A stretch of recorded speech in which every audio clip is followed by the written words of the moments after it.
死者父亲匡纪律说，刑警和法医对儿子有3个不理解：一、男孩为何穿着红裙子、游泳衣；2、死者额头前的小针孔从何而来；3、死者双手双脚有非常专业的打结。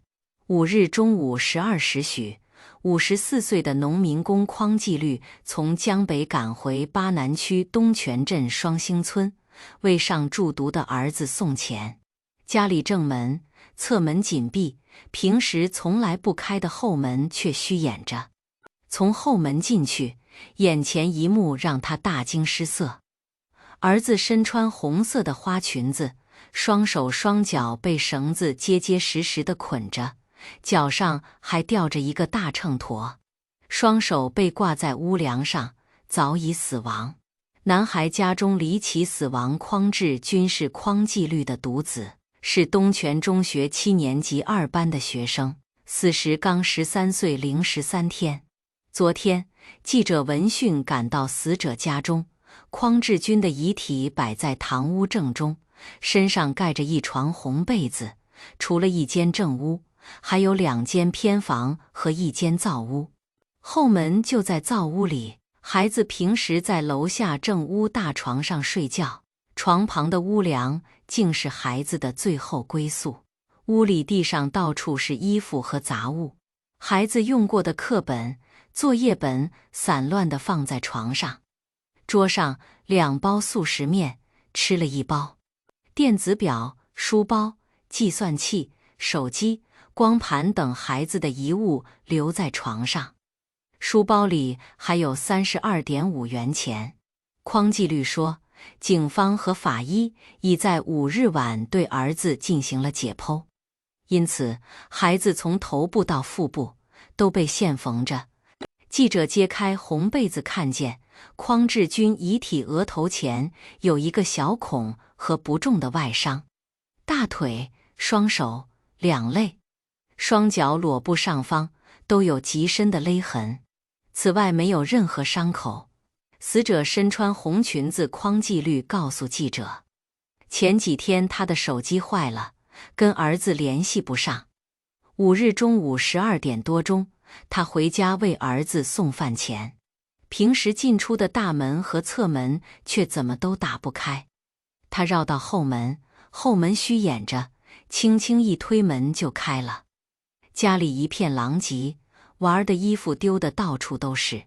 走进正屋，灯还开着，匡纪律一眼便看见儿子穿着大红色的裙子，裙子上还别着白花，全身被绳子扎扎实实地捆着，2脚之间挂了一个大秤砣，双手被捆着挂在了屋梁上，双脚离地几厘米，旁边一个长椅被推翻在地，儿子全身冰凉，早已死亡。匡纪律41岁时才得了这个儿子，眼前的情景让他傻眼了，他一屁股坐在地上大哭起来。家人不相信，还自杀很快。巴南区刑侦队的刑警赶到5日晚，市公共安全专家局的刑警和法医也来了。匡纪律说，刑警把儿子从屋梁上放下来，脱去他的红裙子，发现儿子贴身竟然穿着他堂姐的游泳衣，儿子自己的衣服一件没穿。匡纪律说，法医告诉他，初步判断儿子是在48小时内死亡的，也就是11月3到4日。儿子身上除了多处深深的勒痕外，几乎没有外伤。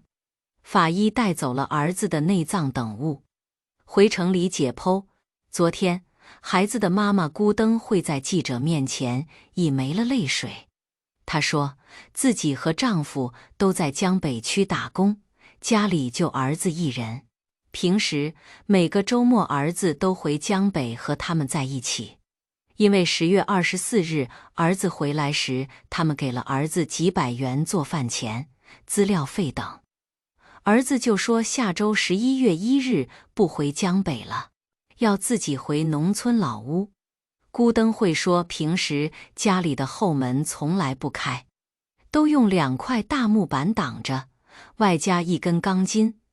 儿子死后，大门、侧门关着，后门开了。2块大木板和钢筋被放在门的左右两旁。匡纪律说，儿子与他们最后的日子里，他一点都没有异常的表现。我们不相信他会自杀。孩子生前没有怪癖。匡志军邻居王伦琴对记者说，匡纪律全家都很老实，平时对人也友善，从来不和别人发生纠纷。匡志军平时少与人说话，害羞得很，从不主动招呼人。我儿个就突然死了，全村人都觉得太怪了。70岁的邻居邓先碧说，匡志军平时贪玩，成绩不太好，但人和他妈老汉一样，老实得很，从不招惹哪个。以前也从没发现他有穿女孩衣物的怪癖。看上述新闻中，让其子嗣穿红衣上吊死，这是将魂打散、永不超生的死法。死者死时身陷金木水火土5行迹象，再选属阴的数字13岁零13天。按理说作案时间也应该是阴时，亥时可能最大。这样狠毒的做法，就是想让对方家断后，且让死者永不超生，死后魂魄尽散，不会找凶手麻烦。集合了金木水火土5行，头顶有针眼，分魄术。那针用尸油泡过，用衣为水，红衣为火，秤砣为金，衡量为木，地为土，熟知小孩出生年月日。对小孩家比较熟，凶手应该懂一点易经，且比较迷信。跟小孩家结仇比较深，不深不会下手这么阴。结合迷信程度来看，此人应该至少30岁以上。标准的养鬼术，15岁以下的童男童女用红衣锁魂，秤砣坠魂，离地1尺，魂魄不能随，土而遁，引魂针开泥完工，引魂魄出窍。用死者的骨殖或者生前常用之物作为养鬼之物，极阴之地养49天。怎么提防养小鬼的人尊重儿童，在任何地方都带着爱心对待儿童，尤其你和陌生儿童单独相处的时候，小朋友让你帮忙，一定不要拒绝。2看到谁家没有小孩，却摆放很多玩具的，尽量不要跟他家人冲突。3到别人家吃饭，看到他们在桌子上多放一副餐具的，尽量离开。别听他们解释什么纪念老人啦，像孩子的习惯啦。4遇到不管冬天夏天，身体冰凉、透出阴气的人躲远点，因为一旦养了小鬼，自然阴气逼人。5看到谁家异常干净的，多留神。小鬼最爱干净，即使你带点灰尘进来，掉在地上马上就会不见的，看到就注意，不要再故意弄点灰尘到地下试探。小鬼生气可不是闹着玩的，先把男孩制服，给他穿上锁魂红衣，系上坠魂砣，这就是留魂，再把男孩杀死，并用分魂针插入他的头顶，这是泄魂。估计凶手应该带有装魂魄之类的道术法宝，比如葫芦、盒子之类的装魂之物，最后再挂在梁上。因为按道术的说法，魂魄是不可能完全取净的，所以必须让它离开地面，挂在梁上，是因为木代表生命，有引魂的效果，这样才能把孩子的魂魄取净。至于13岁13天，无非是把魂魄提升到至阴的地步。所以根据我看来，如果是仇杀的话，似乎也太麻烦了。从道术上来说，不至于这么麻烦，所以为了取魂的可能性大点。前面说这人年龄在30以上，以我看来很可能是年长者，目的是为了延续他自己的生命。而且我猜测这人应该是修炼的走火入魔了。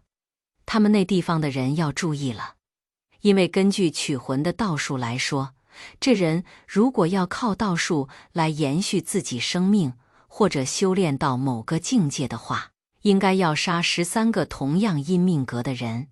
当然，因为已经取了一个魂魄，后面的12个人也不用这么麻烦了，只要用现在这个魂魄做引子就行，不用杀得这么麻烦。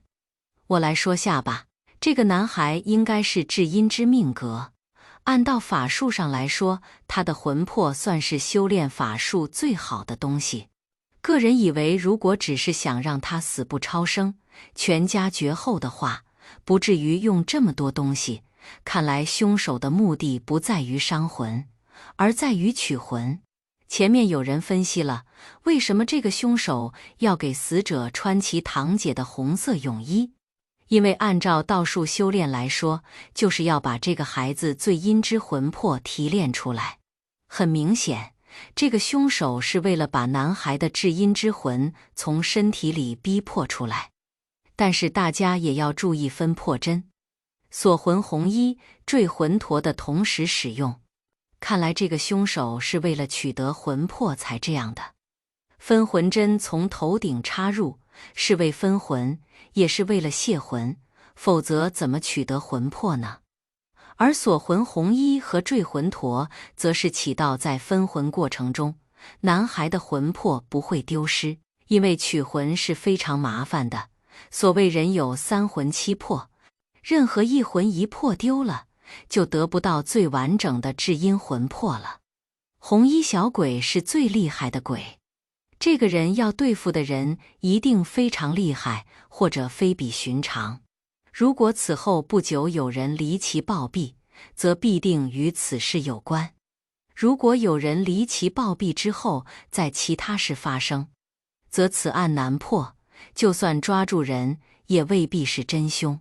如果此后风平浪静，无人离奇死亡，那这件事就不那么简单了。如果照其他诸位道友所述是13岁又13天的孩子，应该是在1996年10月24日出生的，为丙子年戊戌月甲午日出世，但具体生辰不详，不过可以大致判断戊子年属鼠，五行属水，而五行相克中土克水，悬于梁上离地而亡，似乎是凶犯故疾，这孩子五行为土所克故而为之。不过之前的道友言之有理，身着红衣下绑坠，魂陀的确有养鬼嫌疑。可是加上分魂针，就的确让人有所疑问。更何况养鬼多用未满12岁而夭折的小孩，因为12岁以下小孩才会元阳元阴未泄，而此子年纪过大，已然不适合做养鬼之用。再加上养鬼者不可多养小鬼，因为小鬼善妒，多养反而不宜。但是此人作案手法却非常娴熟，显然具有相当的经验。若说是因为之前养的小鬼跑掉或者被迫，如先前所说，这个年纪的小孩已经不适合造鬼了，何苦要找这样一个条件不太适合的小孩？从前面提出的各种疑问可以看出，此凶犯精通巫道，理应不是从事养鬼小道的前修，故排除养鬼之嫌疑。在下有点看法在此提出，小孩命格属水，而冤死时又特意离地，其冤魂已然五行绝土。从常理上来看，凶犯制造一个五行缺失的魂魄，实在让人费解。不过若换个角度来思考，人有3魂7魄，其中3魂分别乃是天魂、地魂、人魂，而7魄分别为尸狗、腐屎、雀阴、戎贼、飞毒、除秽、臭肺，魄为肉体7欲所化。肉身不在7魄不存，故而7魄不考虑。而3魂中人死后7日后，天魂归天路，地魂归地府，人魂则徘徊于枉死之处，而小孩尸身离地，地魂反地不能，脚绑坠魂陀，天魂不得升天，故而凶犯应该是想要这孩子的三魂，而三魂7日后才各行其路，故而用散魂针强迫三魂分离，以便即刻收走。受害人本人非常孤僻，据同学反映，虽然只有13岁，却没有小孩子的活泼调皮，反而很抑郁。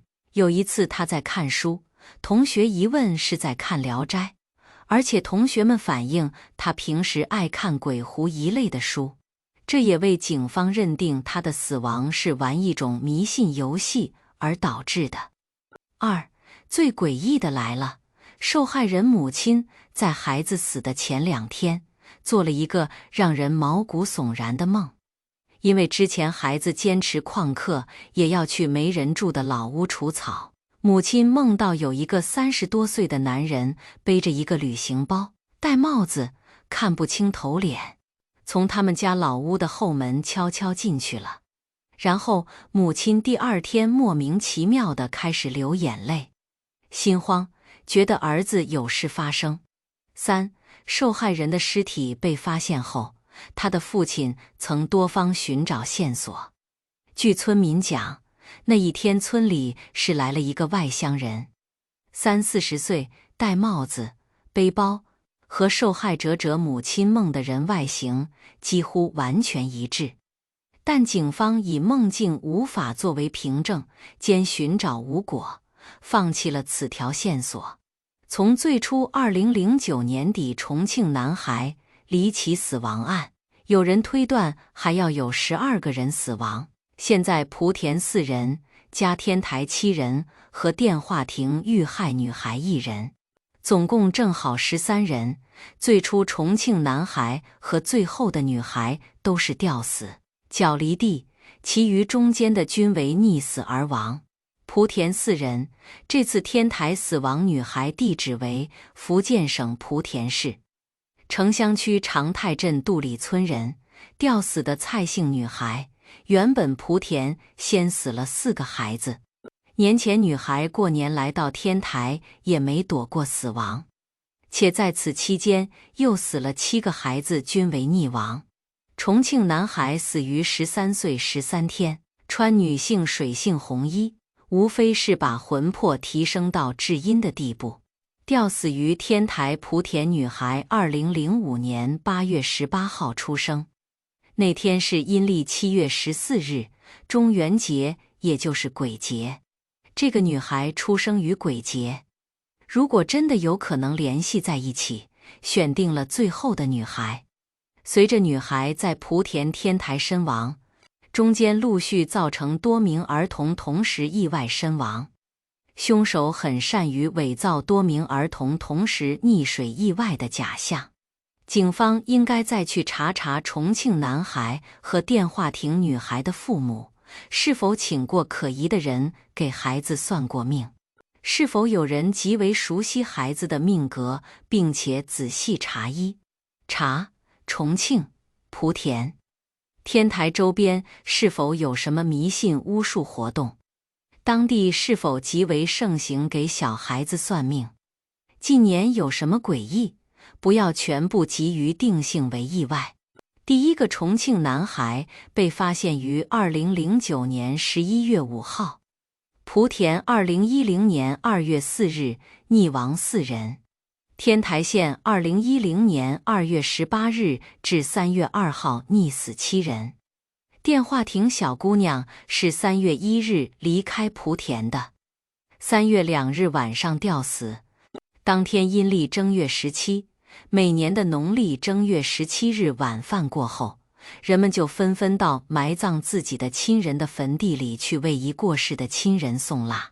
查万年历，重庆男孩2009年11月5日被发现死亡，死时13岁13天，生日大概1996年10月23左右，丙子年属鼠，五行属水。电话亭小姑娘出生于2005年8月18日，阴历7月14日中元节，也就是鬼节，乙酉年生肖属鸡，五行属水，2人均五行属水，莆田和天台县11人均为溺水而亡。重庆红衣男孩上吊案和北京大兴连环灭门案之间的联系。09年11月27日，北京大兴区黄村镇青城名苑社区29岁的男子李磊竟亲手将父母和妹妹以及妻子和2个儿子用利器杀害。同年12月，同一社区南区3号楼6门302室38岁男子张武力持刀杀死妻子及10岁的儿子，并在墙上写下“为了人民”5个血字。几件案子从表面来看仅仅能从时间上有密切延续性，其他一个天南一个地北，似乎毫无联系。不过仔细研究下去，还是能找到一些共同点。更重要的是，也许还能推测出下手者的动机，预防更恶性化的案件发生。关于红衣男孩上吊案，12月5日警方排除他杀、自杀，将其定性为意外死亡。这无疑是一种无可奈何的解释，因为这起案件已经超出了正常人的理解范畴。意外死亡不外乎撞车意外、跳河意外，这种意外只能说是撞邪意外了。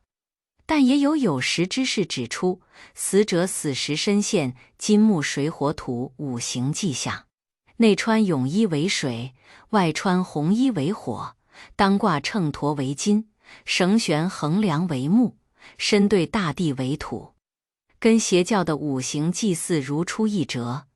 那么红衣男孩的死亡是怎么被发现的呢？重庆晨报记载了一件奇怪的事情。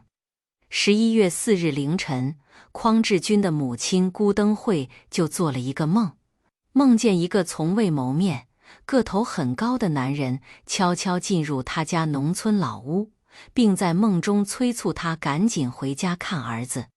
她被吓醒了，赶紧催丈夫回老屋查看，才发现了男孩的尸体。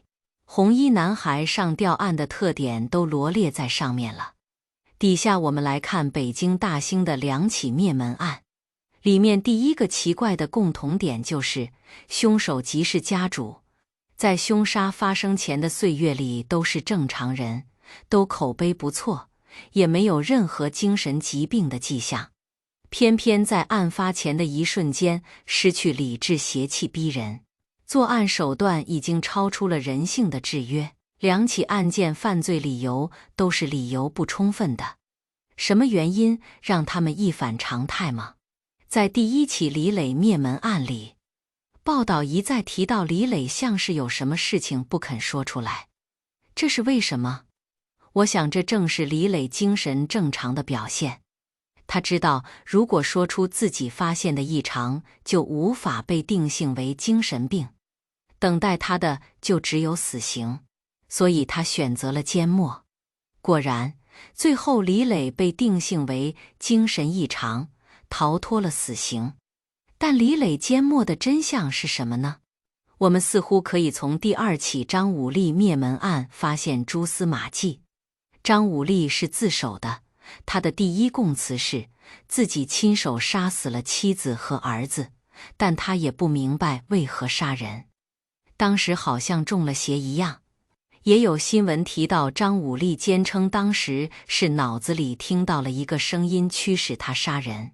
从这里我们联系红衣男孩上吊案，会不会想起男孩母亲辜登慧做的那个梦？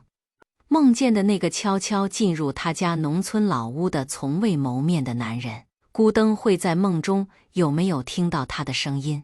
他的声音传达了什么呢？张武力在墙上写的“为了人民”4个字到底是什么意思呢？他自己不知道，基本是在一种无意识状态写下的。也就是说，是他要写的，还是那个声音让他写的？说不清。其实这个词已经表明连续的凶杀很可能是一种的祭祀。而且从某种程度说，我觉得“为了人民”4个字很可能是为人民服务5个字的笔误。他要传递的一个信息是，按照祭祀风格，附近还会有3起凶杀案。数字5是在中华民族的传统里一直是个有奇特象征意义的数字。五谷、五行、五湖，就像6在基督教里一样，有一种邪性的祭祀力量，而且赋予了延续性、完整性的意义。从短短几个月里各地发生这许多与5有关的案件来看，大家应该提高警惕，以防某些邪恶的人在进行一些无人性的操纵人心的祭祀。感谢大家的观看，欢迎大家在下方评论区讨论。如果你喜欢这类故事，记得点击订阅我的频道，并分享给更多的人。再次感谢大家的观看。